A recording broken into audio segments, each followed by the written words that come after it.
Amados hermanos, muy buenas noches. Es un privilegio de nuevo poder estar con ustedes a través de este medio y por los medios que puedan sintonizarnos o vernos, nuestros hermanos, amigos, que de alguna manera nos siguen a través de este estudio, no hay duda, y algunos con mucho interés de poder aprender más de la palabra del Señor.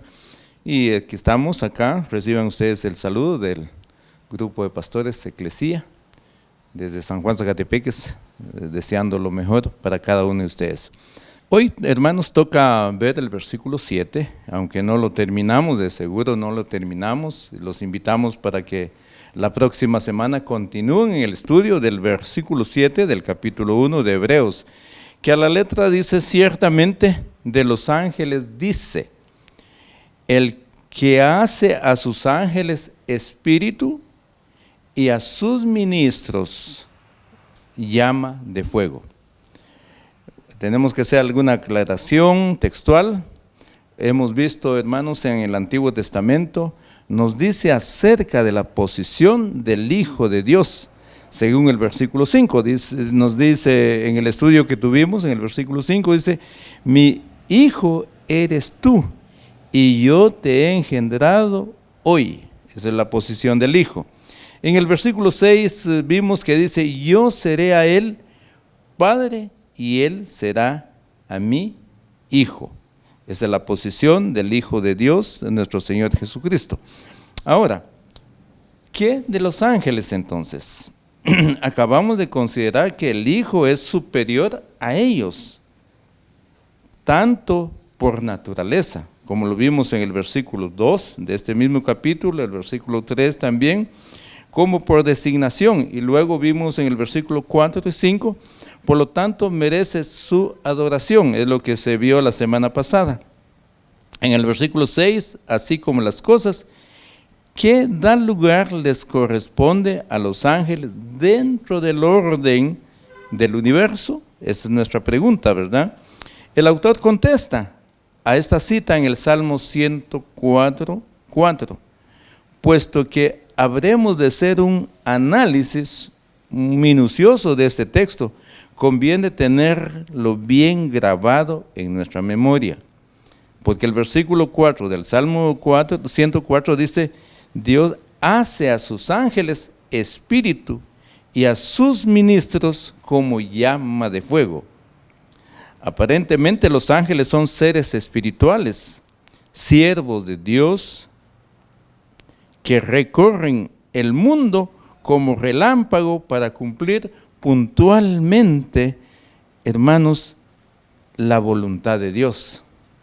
Y cuando llegamos a este punto y cuando analizamos esa parte, que los ángeles están dispuestos o se han sometido a la voluntad de Dios puntualmente, nos preguntamos, tenemos que hacernos una pregunta muy sincera y muy seria, ¿verdad? Decir, bueno, ¿y nosotros qué hacemos? ¿Estamos dispuestos a cumplir esa voluntad de Dios? ¿Estamos sometidos a esa voluntad de Dios?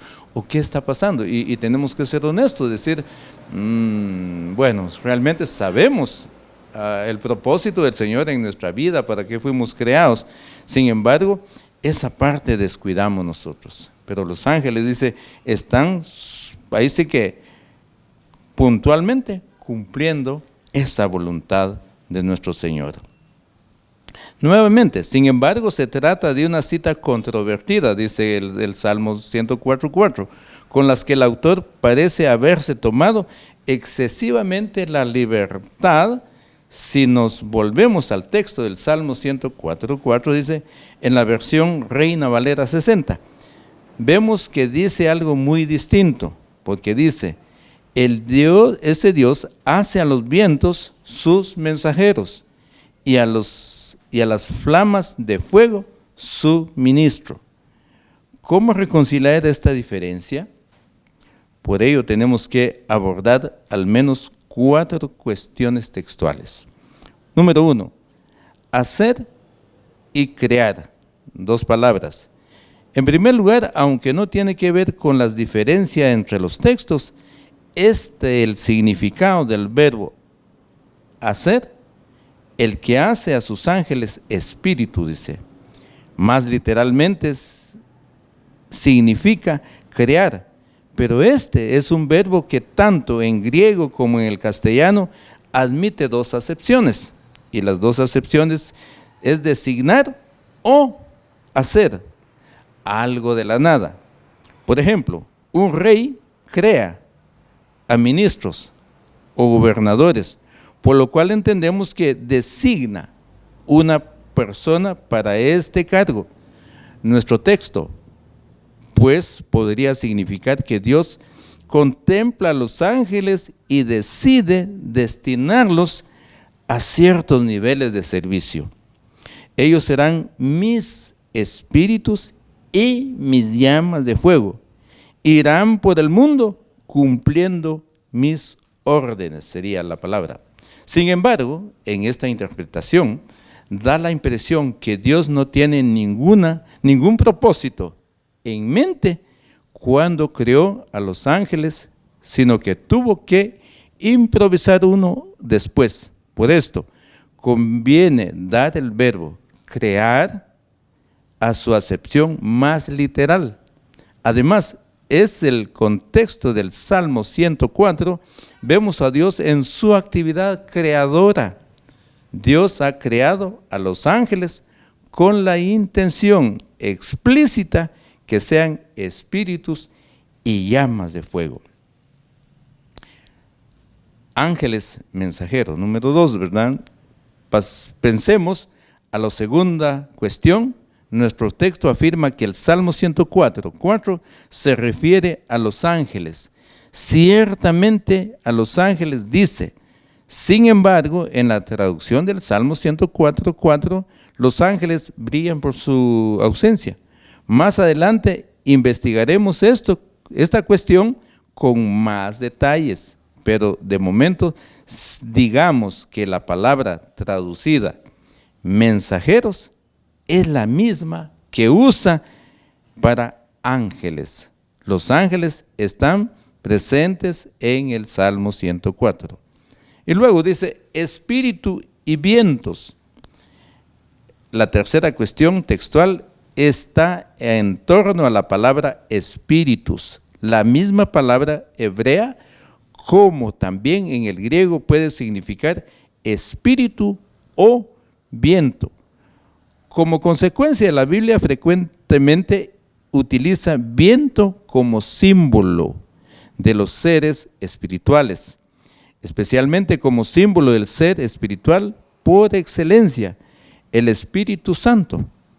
Así que en conversación con Nicodemo, Jesús compara el Espíritu con el viento que sopla de donde quiera y por donde quiera, según Juan 3:8.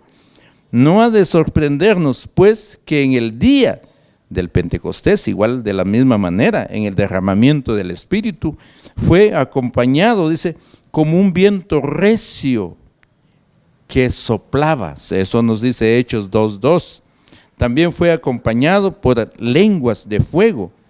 Es en el siguiente versículo de Hechos 2, el versículo 3 de Hechos 2. En cumplimiento de la palabra de Juan el Bautista, que Jesucristo bautizaría en viento santo y fuego. Eso lo podemos ver en Mateo 3:11. Viento y fuego, dos símbolos del Espíritu Santo. Como también según nuestro texto de los ángeles, no porque el Espíritu Santo sea un espíritu más entre muchos, sino porque Él es un ser espiritual como ellos lo son. El Espíritu en contraste con los espíritus como Jesucristo es el hombre en contraste con los hombres. Pero como hemos dicho, no es solamente que el viento, como el fuego, simbolice al mundo misterioso de los espíritus, sino que la misma palabra espíritu puede ser traducido igualmente por viento. Incluso creo que en nuestro texto debe ser traducida así: el que hace a sus ángeles vientos. Ya sabemos que los ángeles son espíritus de Los hebreos lo sabían de sobra. Casi sería una redundancia decirlo aquí. Pero en sí, en la segunda parte del versículo, y a sus ministros llama de fuego. El fuego es evidentemente un símbolo, conviene más un sentido simbólico en la primera parte. Si nuestros traductores han puesto espíritu y no viento, es porque aquí hay una dificultad lingüística. Pero bueno, vemos que han puesto espíritu en el versículo 7, pero como todo, quizá fuera preferible poner viento, espíritu, viento.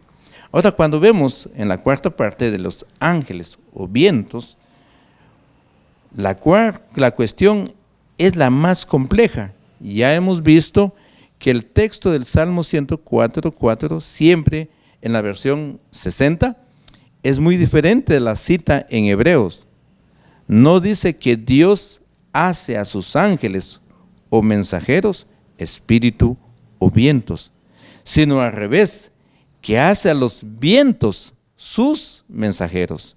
Y prosigue diciendo, no que sus ministros sean como llama de fuego, sino las llamas de fuego o relámpago son sus ministros. Enseguida decimos, ¿cómo se atreve el autor de Hebreos a tomar un versículo que habla de viento y relámpagos? Utilizarlo como si explícitamente nos hablara de la posición de los ángeles. Pero antes de atribuirle despropósito, haríamos bien en considerar acercarnos a los traductores de nuestra versión del Salmo 104. Literalmente, el hebreo del Salmo dice, hace viento a sus mensajeros o hace espíritu a sus ángeles. La frase puede significar tanto que Dios hace a los vientos o espíritus sean sus mensajeros o ángeles, como Dios hace que sus mensajeros sean como viento. El hebreo no indica cuál de los dos objetos tiene la función sugestiva, aunque el orden de la palabra favorece a la segunda interpretación, no la de nuestra versión. Hay un comentarista de Yemens, Faust y Brown. La razón por la que los traductores se inclinaron a favor de la primera interpretación, los vientos son mensajeros de Dios y los relámpagos sus ministros. Es obvio, en los versículos anteriores vemos cómo Dios utiliza diferentes elementos de la creación para su propósito. Él pone las nubes por su carroza y anda sobre ellas a las alas del viento. ¿Qué más natural que entender que los vientos y relámpagos son otros tantos elementos de lo que Dios se sirve? Además, dirían los traductores, si la palabra significa viento en el versículo 3, ¿no habrá de tener el mismo significado en el versículo 4? Claro que sí. Esto tiene cierta lógica. Por eso, en una lógica construida sobre premisas del siglo XX, para nosotros los ángeles corresponde a una orden de la creación, muy distinto de los vientos, las tempestades, el fuego. Lo que es más, hoy en día parece que nos hemos olvidado de la existencia de los ángeles. Para todos es un efecto práctico. Y cuando hablamos del mundo creado, solemos clasificarlos aparte, como si no perteneciesen a esta creación. No así los judíos de la antigüedad. Ellos decían que no sé con qué autoridad, que los ángeles fueron creados en el segundo día de la creación, entre la formación de los cielos y la tierra, y que por lo tanto ocupan una posición intermedia en el orden del universo. Pues bien, en el Salmo 104, los versículos 2 y 3 nos hablan de la creación de los cielos, mientras los versículos 5 al 9 describen de la tierra, dada esta mentalidad hebrea, casi espirituamos, que en medio se nos hablará de los ángeles. Ver en el versículo 4 una referencia a los ángeles, lejos de ser una interpretación forzada del texto, es lo más oportuno. No es que Dios haga a los vientos sus mensajeros, sino que hace a sus ángeles como vientos. Si alguien no está persuadido por estas consideraciones, que tome en cuenta otros argumentos cuando los traductores judíos de la versión griega del Antiguo Testamento, llámese la Septuaginta, llegaron al Salmo 104:4, no dudaron en traducirlo como una referencia a los ángeles. El texto griego no se presta a confusiones. Claramente dice, el que hace a sus ángeles sean vientos y sus ministros sean llamas de fuego. Si el contexto favoreciese tan claramente una alusión solo a los elementos naturales de una tempestad, como suponen los traductores de nuestra versión moderna, ¿cómo explicar la interpretación de la Septuaginta entonces? Bueno, por supuesto aún admitimos esta última interpretación. El que hace a los vientos sus mensajeros y a las flamas de fuego sus ministros. Relacionarla con el tema de los ángeles, un ángel no es más que un mensajero divino. Eso es lo que tenemos que entender. Un ángel es un mensajero divino, como lo son también, según esta interpretación, los vientos. ¿Dónde pues hemos de situar a los ángeles dentro del orden universal? Pues a la altura de los vientos. No debemos engañarnos. Por muy gloriosos que sean los ángeles, hay un abismo de diferencia entre la dignidad del mensajero y del que envía el mensaje. Ciertamente, el Hijo también ha sido enviado por el Padre, pero vino como hijo de casa, no como un mensajero cualquiera. Y los ángeles no son hijos, sino ministros o siervos. Pensar en que los ángeles son equiparables al Hijo es tan absurdo como decir que los vientos son lo mismo. Según esto, el texto significa que Dios utiliza a los ángeles de la misma manera que la fuerza de la naturaleza. Tanto unos como otros, como las otras, sirven según la voluntad de Dios. Cualquier cosa, sirven según la voluntad de Dios.